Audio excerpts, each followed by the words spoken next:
Hey everybody, we are skipping the intro here because we are just going to dive into a really quick reaction episode. Short, quick. I'm saying that like a million times so Megan and Leah know. A little short reaction snippet to the first episode, on the first episode only, of the new K-drama, The Silent Sea. So if you have not watched Silent Sea yet, go watch the first episode, come on back, because we're just going to talk really quickly about it because we have some feelings. And we feel like you need to know our feelings. So let's just dive right in. We haven't seen anything else. We've only seen the first episode. So we're not going to inadvertently give you spoilers. No, we can't. We can't. Yeah. So this was a highly anticipated drama for all three of us. We've been waiting and waiting and waiting for this drama to drop. And then, it's dropped on Christmas Eve. And given that, we are all in families that are celebrating for the holidays in some format or another, it also was something that we also had a little bit of panic about because we didn't want to be missing this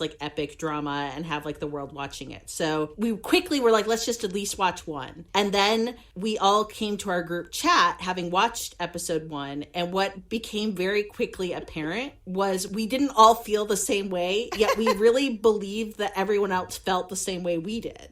I was convinced that you both would have the same reaction I did. I was convinced that, because I privately messaged Amy because I wasn't sure if you watched it yet, Leah, and because I watched first, yeah, which never happens. I finished it first, and I had a very specific reaction coming from what I bring to the table with my past experience of watching Western sci-fi. Yeah, I think that was it too. So let me just say, I love Western sci-fi movies, and kind of the more ridiculous, the better. That is up my alley. So Amy and I both got Event Horizon vibes from this. 100%. I don't know, I don't know if you listeners have seen Event Horizon, but this is very much giving us that. Okay, Event Horizon, just to briefly describe, is there's an abandoned spaceship. They have to go to the abandoned spaceship to check it out, see if there's any survivors. And essentially the ship is almost sentient. But the whole point is that they're going to this abandoned spaceship, which in Silent Sea, they're going to this abandoned moon station. Except I'm going to jump in here and say that what you just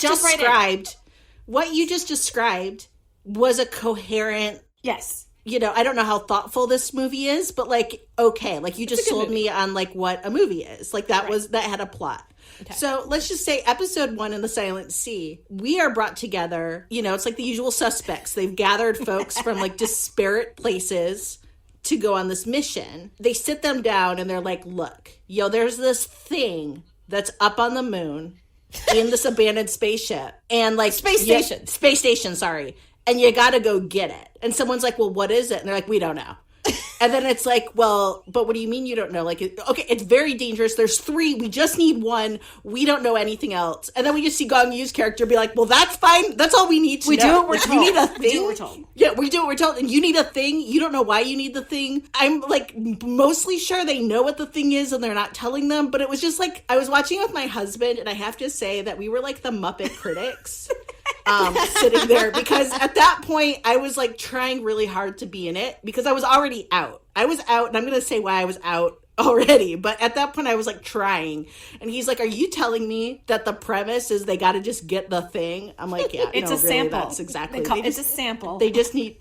It's a sample of something, but what we don't know. But it's very dangerous. The sample. Very volatile if the encasing is at all damaged, even though we don't know what it is. They only have 24 hours to get it. But we don't know why, and it's been there for 5 years. That's what I rewatched today, and I was wait, why are they first going back 5 years later, and they only have 24 hours to get it? And now the clock is ticking, and the one is well, we have a 10% chance of survival. I'm well, how do you really know when you don't know what the thing is? I would like to know where they come up with that percentage. Where did that percentage come from? Who calculated it? I agree. I mean... So they're right out of the gate. What you were just describing with Event Horizon is oh, there's a mystery. So, I mean, why couldn't they have just had there be, a coherent mystery? You still could have had there be reasons or unreliable anything. This just felt so lazy to me. We don't know. I mean, we just need a mystery. Fucking just, it's a mystery, okay? Just, get in it. And it's no, dude. What's funny is the one person on the mission, the heroine who is the astrobiologist, who is not an astronaut or whatever everybody else is, she's the one who keeps asking, So you want us to go, but you can't tell us why or what we're actually going to get. She's like, I just need to reiterate that. Like, is that the deal? Like, she kept saying, like, it's a... And that felt like the lazy writing because I felt like they were like, look, we know this is weak. We know the audience is going to call us out. Like, we know Leah is going to be sitting at home with her husband being like, yeah. So we're going to have this one character just speak the obvious. Truly. And then, like, we're just going to ignore her and just keep going.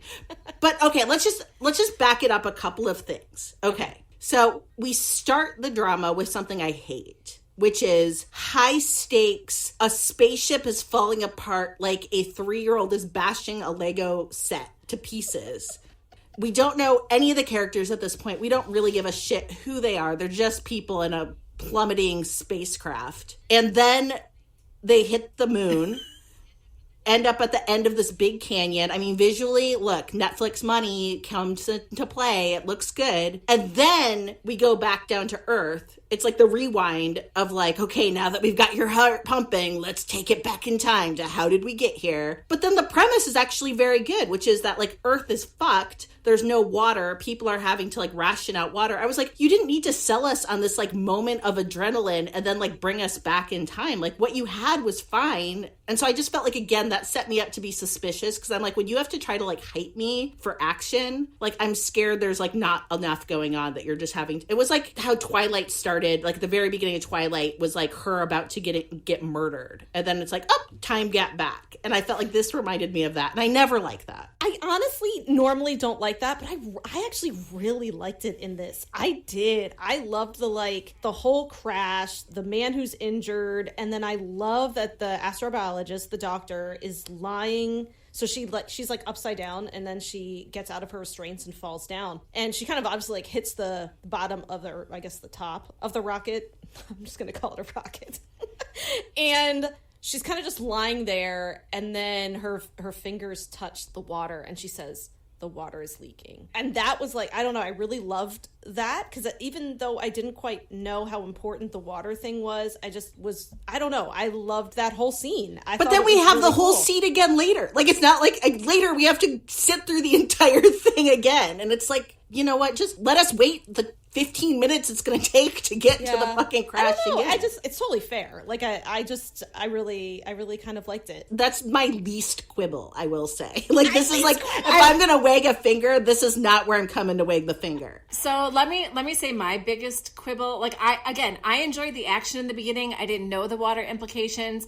I do think the water implications are cool, and the fact that you have debit cards for water and you have different statuses and stuff like that. Yeah. But I will agree, Leah, I will agree with you that we don't need to see the action twice, and we do. And that was overkill. But my biggest quibble is on top of them finally going back 5 years later after everybody died on this moon station 5 years ago, and we don't know why, and we don't know what the sample is somehow one of the people assembled on this Ocean's 11 team is a guy who helped build the station and was there 5 years ago, yet can tell us nothing until he is spitting blood into his helmet and dying. And then it's like, the water. Don't. A garbled warning. The water. Don't. And that's all he says. That's it. Yeah. Lazy writing, double 2. Is okay, we have like the forced action start to like try to get us invested. Megan, I do apologize that you like that. Other people undoubtedly will have connected as well. And then we have like the next lazy bit of writing, which is the fatal warning that like comes like, come on, like at no point before this. We're gonna Citizen Kane the shit out of this episode. Right. And Rosebud. And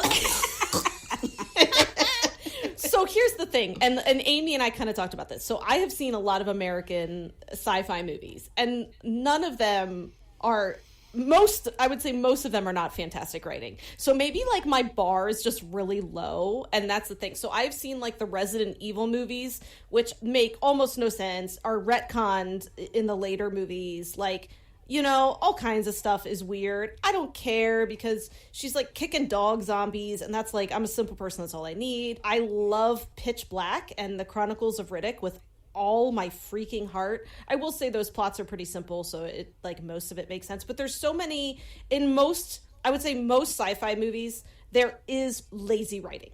And I don't mean to offend anyone who really likes sci-fi movies, but there's There's a lot of kind of contrived stuff in most of those plots, and I guess for me, I almost like the contrived stuff, maybe because there's like a familiarity to it. I don't know if that makes sense. So I was like, yeah, so I was kind of like, yeah, sure, of course you don't know what this sample is. Well, I mean, I do think that, I understand what you're saying, Leah, because I do think that the people sending them do know exactly what the sample is. They just don't want to tell the people. And they could have just said, look, this is highly classified. Correct. We can't tell And you. I completely agree with that.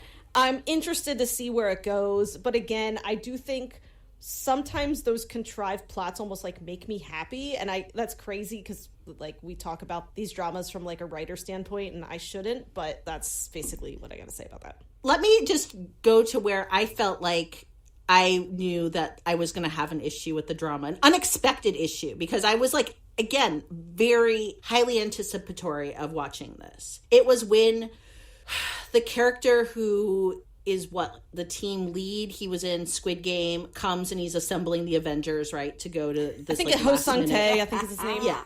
So he comes in to find the former astrobiologist. And astrobiologist actually is a good clue because astrobiology is studying life outside of Earth. So I feel like we have a good clue of why we would need a nice astrobiologist. I like that. But hoping for a moon tiger. Yeah, she is not. Yeah, we're going to the tiger now. When they find her, she's just sitting in an effing giant terrarium, stroking a giant CGI tiger that's like roaring at everyone, but like chill for her. And I was like, okay. I mean, Netflix money. But like, I mean, it's like Tony the Tiger. It's great. But it is true, like, why is there a tiger? Why do you need to show us? Seriously, it's like they were like, you know what? We have Netflix money. Let's just do a CGI tiger. It's like whoever... She's a serious scientist. She doesn't want to be an astrobiologist anymore because apparently, what was her quote? Like, there's nothing out in space. There's nothing alive out in space, which that's not very good job security either, being an astrobiologist, because, like, probably there is. However, what really is now going to cling to what is alive, which is maybe the last tiger on Earth. I don't know. They didn't even say that. It's just tiger on Earth. We don't know. Like, is she cloning the tiger? I don't know. It's just a giant tiger, and it's totally happy to snuggle her with a boo-boo, but he has a boo-boo because he keeps licking it, and they don't tell us. They don't tell us why it has a boo-boo, and I mean, I feel bad, even though it's CGI. So I came at this a little bit like Megan, where I haven't seen the Riddick movies, I haven't seen Pitch Black, but I have seen Event Horizon. That was my first reaction. This reminded me very much of Event Horizon, which is not lazy writing. It is one of those like sci-fi thinky movies, which is what I like. Agreed. It's very good. So I was coming at it with, okay, this is feeling very much like Event Horizon. I hope it goes in that direction, and so I'm in. However, after Leah gave us some of her husband's reactions, and I went back and rewatched, I get where he's coming from. So, Leah, can we talk about maybe, like, cargo? The overhead compartment going to the moon? So, okay. I was basically, at the point, once I saw the tiger, I was like, I have serious reservations that this is going to be for me. However... Gong Yu and neck tattoo, maybe we just can't have everything. Right. Maybe we can't have a good drama and Gong Yu with a neck tattoo, but I'm still going to be in it. However, then they get on the spaceship, rocket, and my husband's like, so is she just like storing her overhead carry-on right now? Because basically they have enough money for a CGI tiger, but then their spaceship has like the overhead bins that you put your little wheelie bag into to go to the moon for your 10% survival trip. Is your moon bag carry-on size? Make sure it's measured. Did you charge weigh the it? Kindle? Did you charge the Kindle? Did you bring snacks? Because rocket snacks are expensive. Rocket snacks. They might have tomato juice, but... Are all your liquids TSA approved? Yeah, were her liquids TSA approved?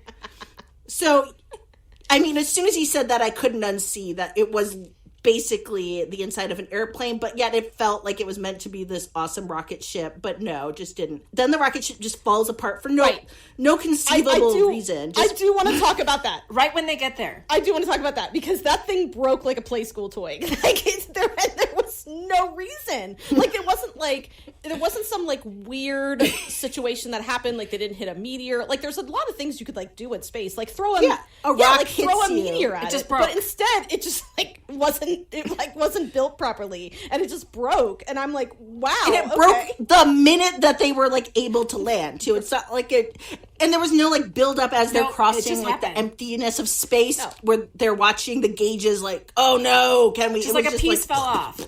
Yeah, they're just like, oh, it's broken. And then speaking of building things, when you build a moon station on the moon, why is it built on the edge of a canyon? And how many canyons are there on the moon where you could plummet off into deep space? Yeah. Just avoid. Right. So the spaceship hits, and then immediately my husband's like, rocks on the moon wouldn't fall like that. That's Earth gravity. That's not moon gravity. And I was like, well, I mean, I'm not sure. I hear what you're saying. However, while you have a PhD, it is not in gravity, and I have some quibble that you know. However, then they get out and they're trying to walk as if they're being affected by gravity, but essentially it just looks like they're all wearing astronaut diapers. Right. Because they're kind of walking as if they're on a horse, trying to pretend as if, whoa, we're in this gravity. And at that point, even with the neck tattoo, there was no characterization to anyone. No, I was like, I don't give a shit who any of these people are. I'm still here for the Gong Yu neck tattoo, but other than that, 10 out of 10 not giving a shit what's happening. I would say so.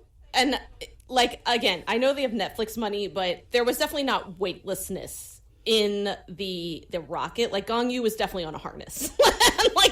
like flying between and it was funny too, because there's even like an aisle, like an airplane. There's an aisle.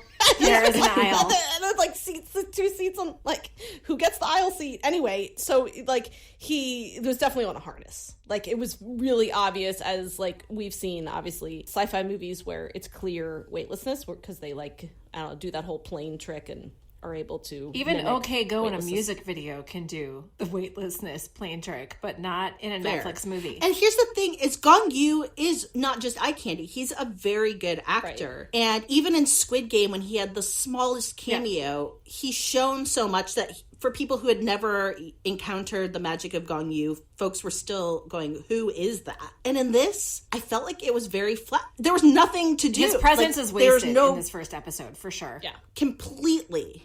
Yeah, I agree. And even when they were like crashing, he didn't seem super alarmed. That's why I'm like wondering. It was like he was watching wallpaper. Yeah, I was like, well, maybe he sabotaged the spaceship. Like, maybe we'll find, I don't know. I feel like there is more to like come, but I agree that it was, again, so I'm curious how this goes, because I wonder if it's going to be totally plot driven, or if there's going to be some more. Let me just say real quick, Event Horizon was very cool, because wasn't part of it is that the ship showed you like your worst fears or something like that? Yeah, and so that was kind of cool, because you got characterization for every single character, because you learned about their fears through the ship exploiting them, and it was very, very cool. So I kind of am like, are they going to give us more, or is this going to be purely, plot driven with this like sample, or more like Resident Evil type thing, meaning, because that's kind of will a moon tiger crawl out of I hope so. crevasse? I hope the crevasses are full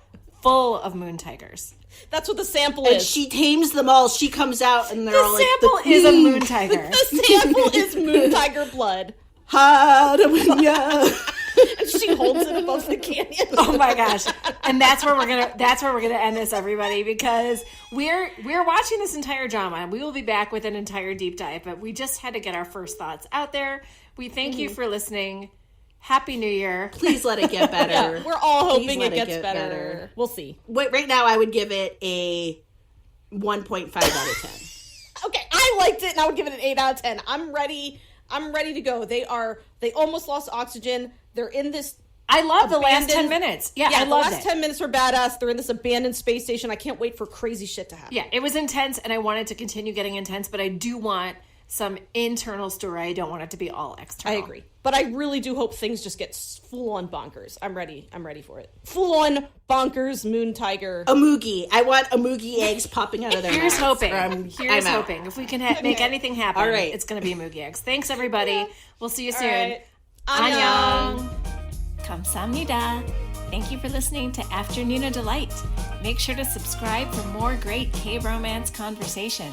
And be sure to follow us on Instagram and Twitter at Afternoona Delight Podcast for more information on our podcast, behind-the-scenes photos, and, of course, pics of our favorite oppas and anis. Annyeong!